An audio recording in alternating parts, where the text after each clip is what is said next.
Bismillahirrahmanirrahim. Assalamualaikum warahmatullahi wabarakatuh.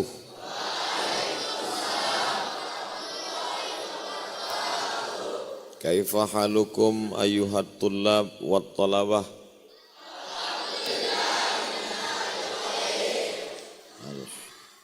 Masya Allah, tabarakallah. Awalan hayya bina nashkurullah azza wa jalla alladhi qad a'tana fursatan saminatan hatta nastati'a an najtami'a fi hadzal masjid al-mubarak wa nusalli wa nusallim ala sayyidina wa maulana Muhammad sallallahu alaihi wasallam alladzi qad akhrajan nasa minaz zulumati ilan nur tashilan li wa tafhiman lakum sa'atakallamu bil lughatil Indonesia. Itu muqaddimah muhadarah tahun 93. Biasanya kalau tidak pakai muqaddimah nanti dicatat jasus.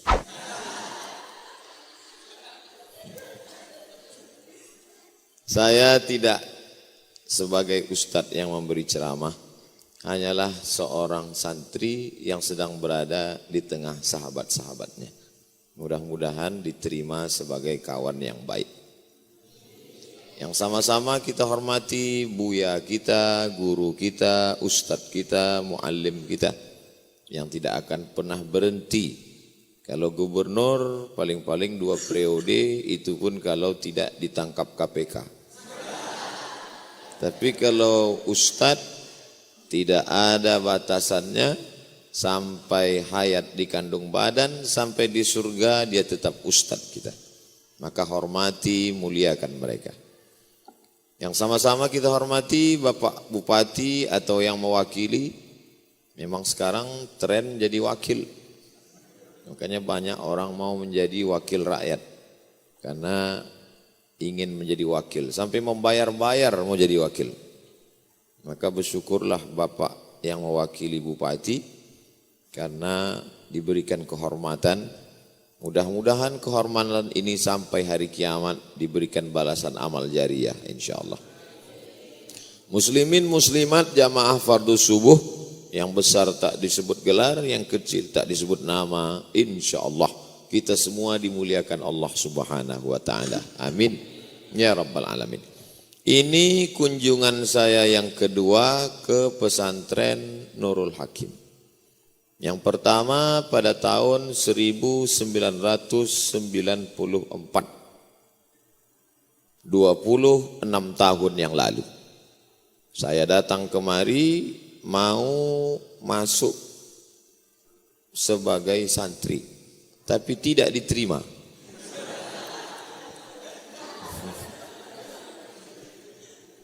Jadi waktu saya dikirim oleh Ustadz Iqbal Sauki Pulungan LC, ada jadwal di Nurul Hakim, saya tengok, di mana ini bang?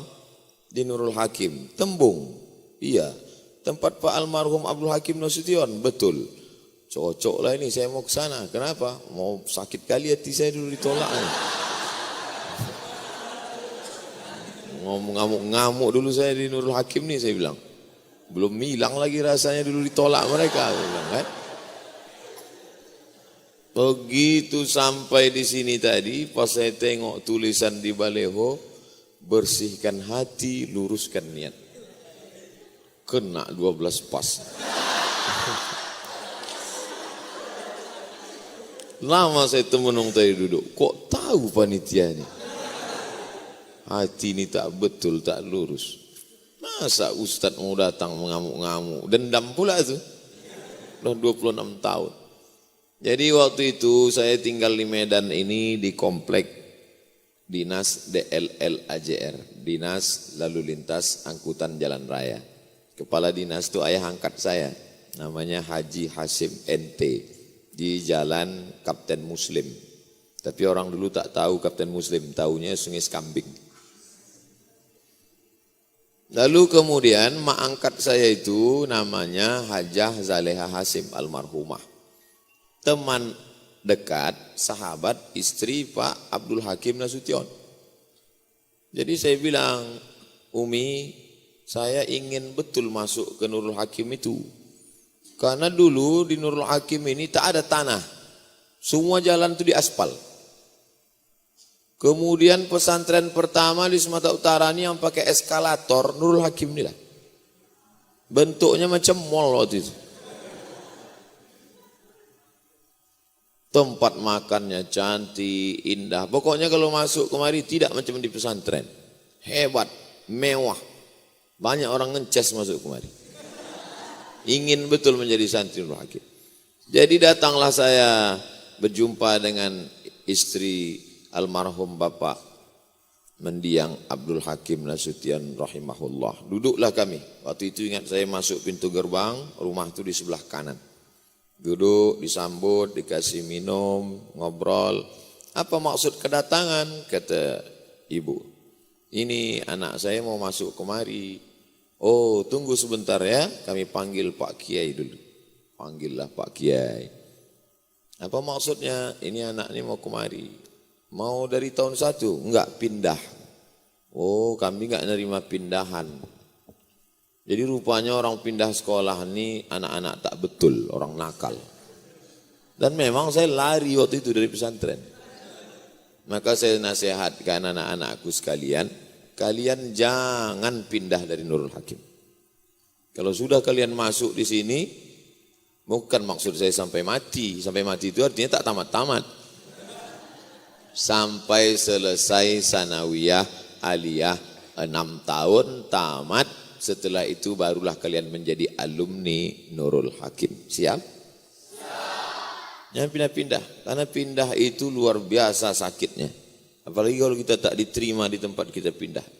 Saya terus terang udah 26 tahun belum bisa move on lagi. Kemudian sakitnya pindah itu kita punya kawan baru, teman baru dibully, diejek. Itu siapa tuh? Itu yang lari dari pesantren itu katanya. Mau kita lawannya mengejek ini besar-besar. Oleh sebab itu maka sudah pesantren ini maka tetaplah istiqomah. Tamat dari sini nama besar Nurul Hakim ini luar biasa. Alumninya hebat-hebat. Dulu saya ada punya kawan namanya Ferry. Tamat dari sini. Ferry. Ferry itu luar biasa. S1-nya Al-Azhar, tapi doktornya dari Temple University Connecticut, Amerika. Bisa di kepalanya itu Arab sama Inggris belaga-laga. Banyak orang bahasa Arab hebat, bahasa Inggris tak mantap. Ada juga bahasa Inggrisnya mantap, bahasa Arabnya tak betul. Tapi sahabat saya Ferry luar biasa. Kami sama-sama haji tahun 2000. Berangkat dari Mesir, dipukul ombak, dihempas gelombang. Memecah laut merah, karangnya tajam. Kok saya ceritakan, entahlah. Tak ada apa-apanya tenggelamnya kapal Panderwick. Filmnya maksudnya, kalau novelnya tak bisa kita kalahkan. Kualat kita pada Buya Haji Abdul Karim Marik Amrullah, Abdul Malik Karim Amrullah Buya Hamka. Anak-anakku sekalian, selama di pondok pesantren ini luruskan niat. Walaupun sebetulnya judul ini nampaknya ditujukan untuk saya. Tapi untuk kita semua yang paling penting adalah membersihkan hati. Yang pertama kali mengotori diri bukan kaki, bukan kepala, tapi khatamallahu ala qulubihim wa ala sam'ihim wa ala absarihim. Saya sebetulnya mengaji pakai lagu-lagu ini segan saya karena di depan Ustaz Ja'far. Masya Allah. Ustaz Ja'far, Ustaz Azra'i. Sebetulnya kurang ini, ada satu lagi. Ustaz Darwin Hasibuan. Trio dia. Saudaraku yang dimuliakan Allah, adik-adik, kawan-kawan, sahabat-sahabat. Saya mau panggil anak-anak, rasanya tak cocok. Saya muda kali. Jadi apalah yang mau saya panggilkannya. Saya panggil guys nanti di masjid pula.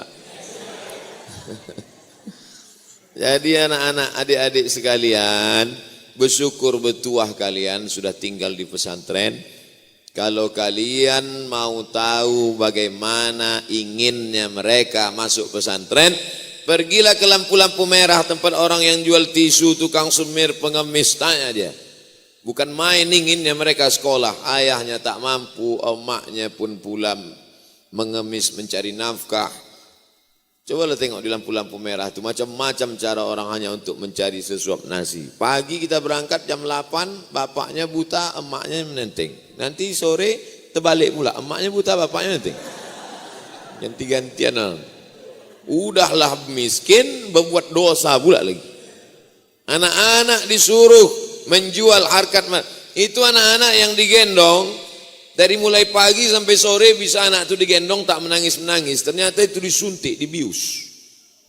Anak itu dibius, kena panas diam tidur aja. Hanya untuk mengemis. Ini sindikat ini mesti ditangkap ini. Ditangkap, disayat halus-halus. Kurang ajar mereka ini. Memperdaya orang miskin. Anak-anak ini semuanya ingin bersekolah.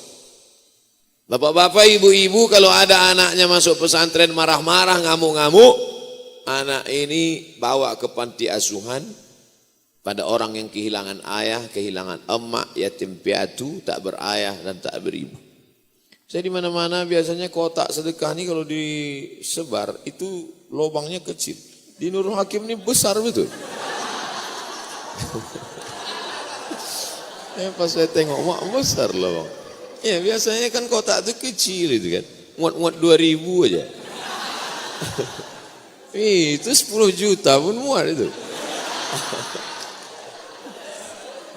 Hilang konsen saya nengok kotak ini. Sampai mana cerita tadi?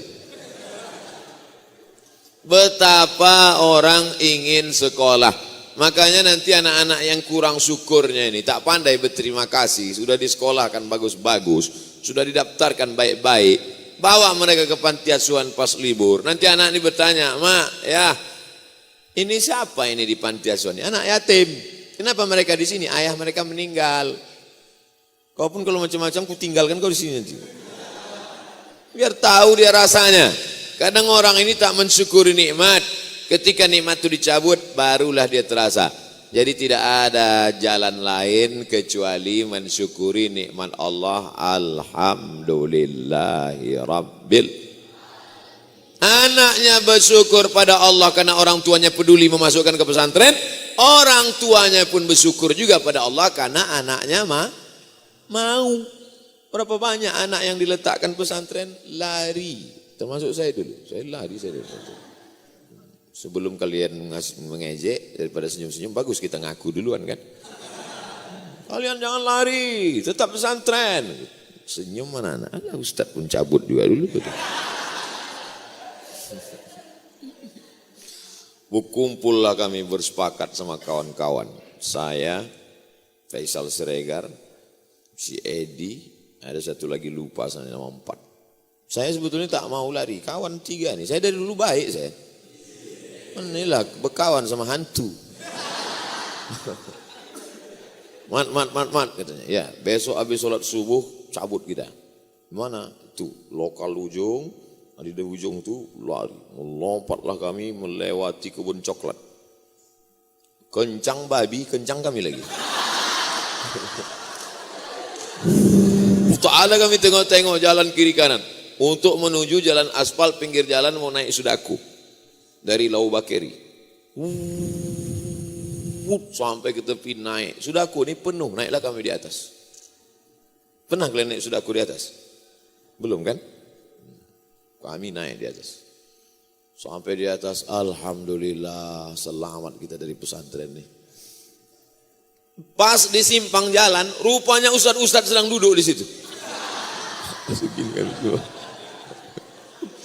Itu kalau difilmkan itu sekarang entahlah best seller. Itulah.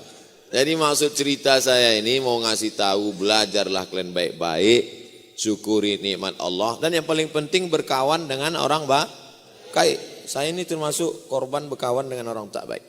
Bukan saya memuji diri saya baik, tidak.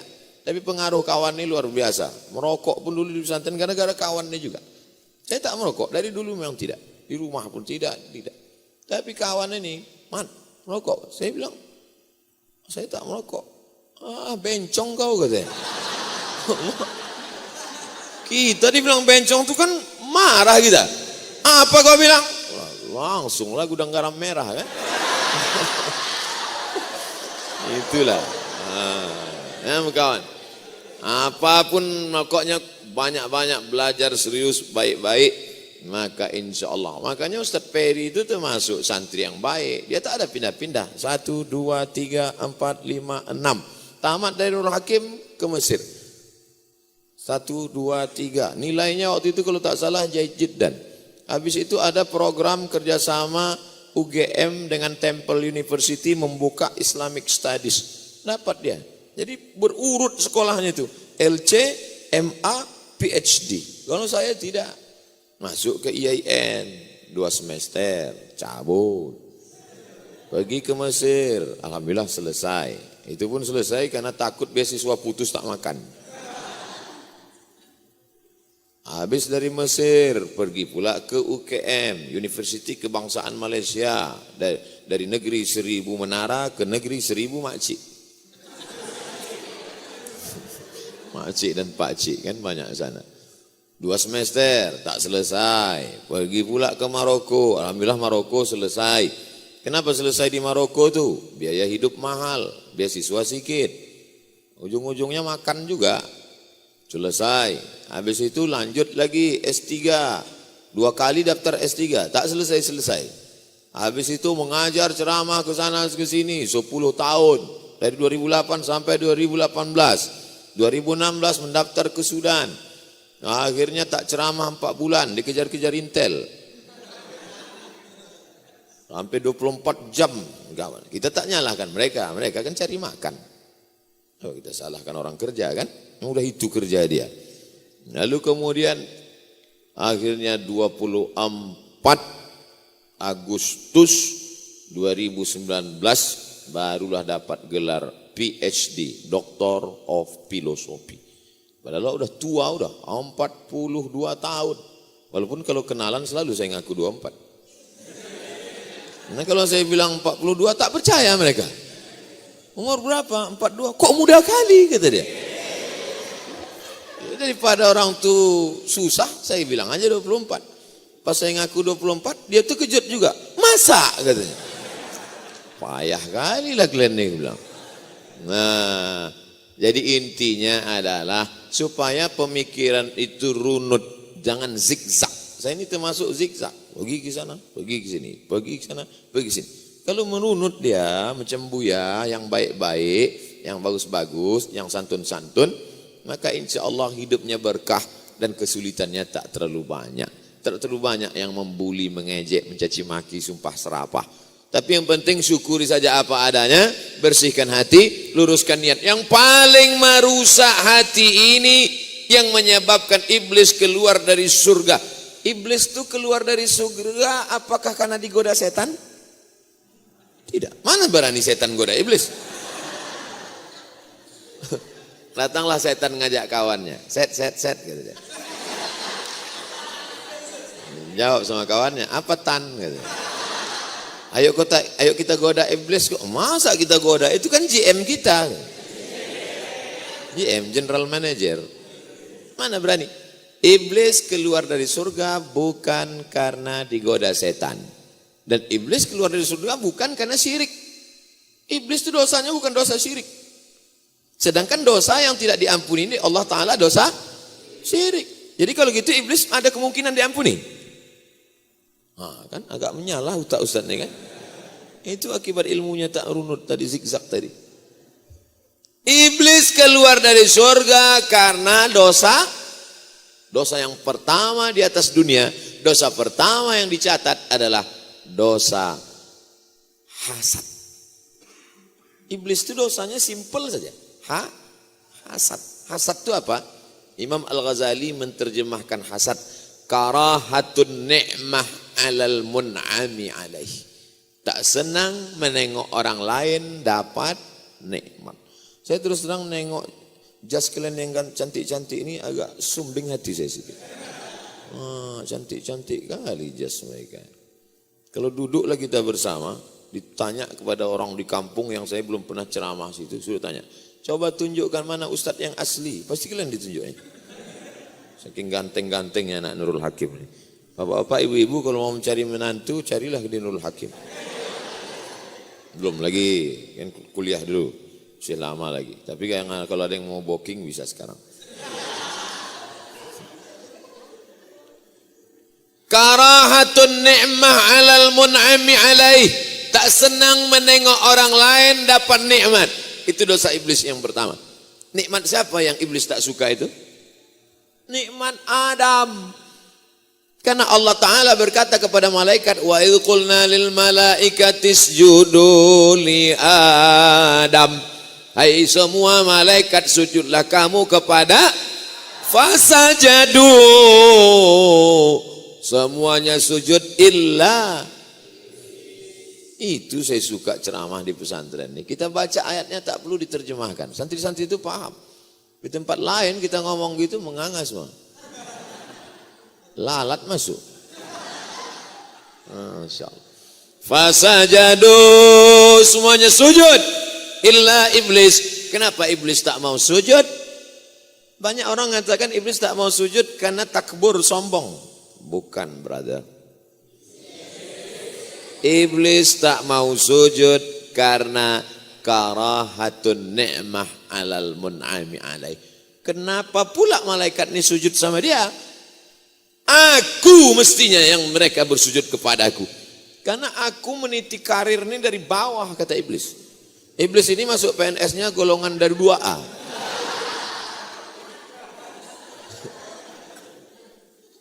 Iblis ini nama aslinya Azazil. Beribadah 1000 tahun naik langit pertama.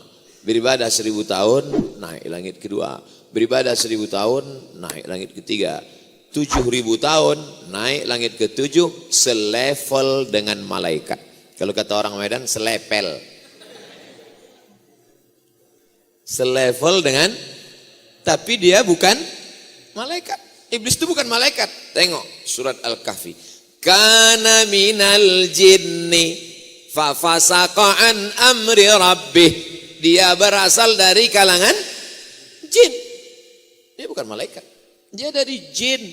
2 dalil bahwa dia bukan malaikat. Kana minal jinni. Dia berasal dari kalangan jin. Dalil yang kedua. Khalaqtani min nar. Kau ciptakan aku dari api. Yang diciptakan dari api itu siapa? Setan. Sedangkan malaikat dari nur. Tapi ketika Allah berkata wa idh qulna lil malaikati, kami katakan kepada malaikat, usjudu, sujudlah wahai para malaikat. Kenapa iblis bisa masuk di antara golongan malaikat? Apakah penyusup dia? Tidak. Dia dari kalangan jin tapi amalnya banyak. Kalau dihitung amal kita dengan amal iblis, seujung kuku iblis. Berkuku iblis itu Pak Ustaz. Ya, karena iblis jarang potong kuku. Tak ada apa-apanya amal kita ini dibandingkan amal iblis. Lalu kenapa dia keluar dari surga? Karena hasad, tak tahan menengok orang lain dapat nikmat. Termasuk saya hasad saya. Kenapalah anak-anak ini diterima di Nurul Hakim? Kenapalah aku dulu tak diterima? Sampai hari ini sakitnya masih berkesan. Begitu cara Allah Subhanahu wa taala ingin menunjukkan Abdul Somad ini yang selama ini berceramah, santun, baik, terbuka di Nurul Hakim, rupanya masih ada hasad dalam hati. Wa min syarri hasidin idza hasad. Ya Allah, jauhkanlah kami dari kejahatan orang yang hasad ketika dia dengki, busuk hati. Penyakit hasad yang bersarang dalam hati itu bisa berefek ke otak, ke mata, ke telinga, macam-macam. Ibu-ibu pergi undangan. Kemarin hari Ahad, hari libur. Pulang undangan, panas dingin badan. Naik darah, hitam. Muka hitam. Dipanggil dokter puskesmas, membawa balon berwarna hitam. Tengok 180 per 150. Kata dokter, ibu jangan pergi jauh-jauh ya bu. Maksudnya jangan pergi jauh tuh payah nanti ngurus jenazahnya itu maksudnya. Ibu tadi ada makan gulai kambing? Tidak. Sup kambing? Tidak. Soto kambing? Tidak. Jadi apa yang salah? Rupanya bukan salah kambing. Kadang kita kasihan juga kita nengok kambing ini, dia sering kali disalahkan. Selalu mencari kambing hitam. Tak pernah ceritanya anjing hitam kan? Kambing hitam. Rupanya bukan salah kambing. Darah tuh naik gara-gara waktu undangan tadi menengok gelang emas kawan tuh besar betul. Wow. Ibu ini sebetulnya kena gula darah tinggi apa hasad? Hasad. Kara'atun ni'ma 'alal mun'ami 'alaih. Tak tahan menengok orang lain dapat nikmat. Ibu yang makan tuh pun sebetulnya bajunya panjang. Dan sebentar-bentar, gitu. Jam berapa ya? Gitu. Gatal ya, gitu. Mau menunjukkan rantainya yang besar, gitu. Makanya aku pesankan pada ibu-ibu, jangan, karena banyak orang tak tahan hati. Begitu ditengoknya, mati kontan. Karahatun ni'mah 'alal mun'ami 'alaih. Setelah orang kena penyakit hasad karahatun ni'mah 'alal mun'ami 'alaih, ditambah lagi pada fase berikutnya. Apa dia? Wa hubbu zawaliha. Hubbu zawaliha. Hubbu artinya ingin. Zawal, zala, yazulu, zawalan. Bagaimana supaya nikmat orang itu hilang? Maka muncullah dari hasad menjadi hasud. Menghasut. Pak, kabarnya ini mau dipromosikan jadi kepala dinas ya? Iya, hati-hati Pak. Dia pakai dukun tuh Pak. Hantunya bukan macam di Jawa. Kalau Jawa hantunya kecil, namanya tuyul. Ini tinggi, begu ganjang.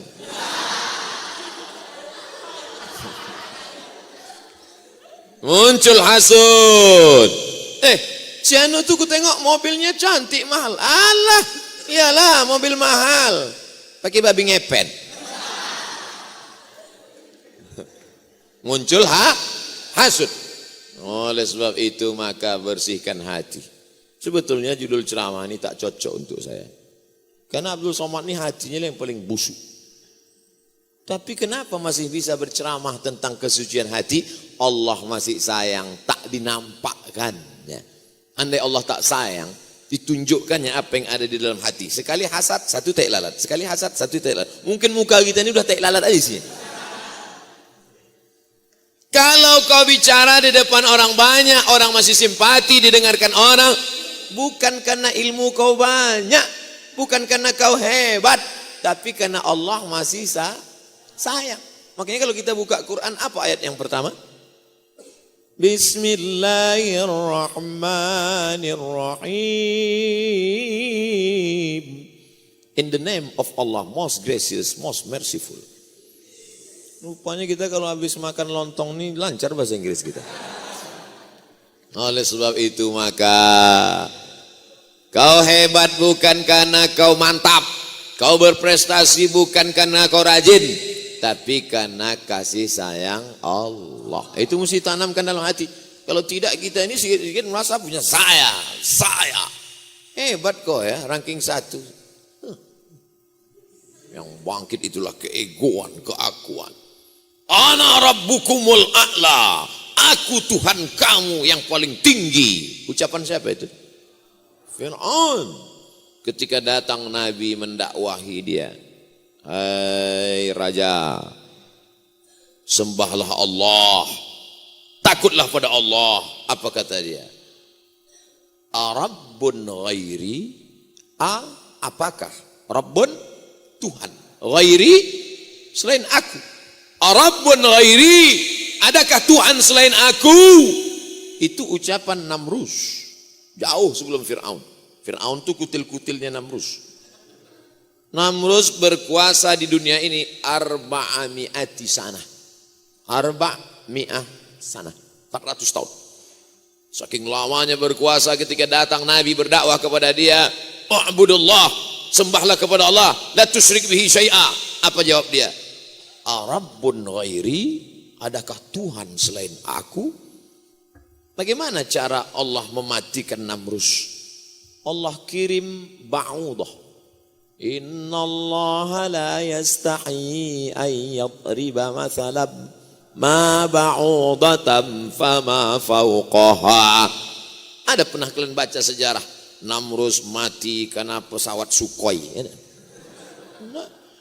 Bukan pesawat tempur, bukan toiran ababil, nyamuk. Apalah nyamuk? Datang nyamuk, masuk ke lubang hidung Namrud, masuk ke dalam, masuk ke saluran, masuk ke otak Namrud, digigitnya otak Namrud. Ketika nyamuk itu menggigit otak Namrud, dipukul-pukulkannya, diantukkannya kepalanya ke dinding, tak juga hilang, diambilnya martil, dipukulnya, mati. Begitu Allah menghinakan makhluk yang angkuh dan sombong itu. Apa sebab kematian Namrud? A. Petir. B. Santet. C. Pesawat tempur. D. Nyamuk. Kira-kira mana yang paling menghinakan dan paling merendahkan? Nyamuk. Allah mau menunjukkan tu'izzu man tasha wa tudhillu man tasha. Tu'izzu, kalau mau ditinggikannya, diagungkannya, dimuliakannya, dia yang punya kuasa. Wa tudhillu, azillah, rendah, hina, tak ada kuasa apa-apa. Allah SWT biyadihil khair wa huwa ala kulli syai'in. Itu makanya habis sholat itu 3 kali kita diingatkan, la ilaha illallah syarika lah, lahul mulku wa lahul hamdu yuhyi wa yumit wa huwa ala kulli syai'in qadir. Kalau ada terlintas dalam hati kita, aku yang paling tinggi, aku yang paling hebat dan tak ada apa-apanya, yuhyi wa yumit wa huwa ala kulli syai'in qadir. Tapi betul-betul dalam hati. Kadang ibu-ibu ini sudah saya sholat, qadir, qadir, qadir. Ibu sebelah tu juga tak tahu artinya. Kenapa ibu bilang tadi qadir, qadir, qadir? Rupanya lakinya Abdul Qadir. Barulah nampak keliling. Tadi gelap tak nampak. Rupanya banyak jamaah di luar. Saya sangka di dalamnya aja tadi. Masya Allah, tabarakallah. Nampaklah di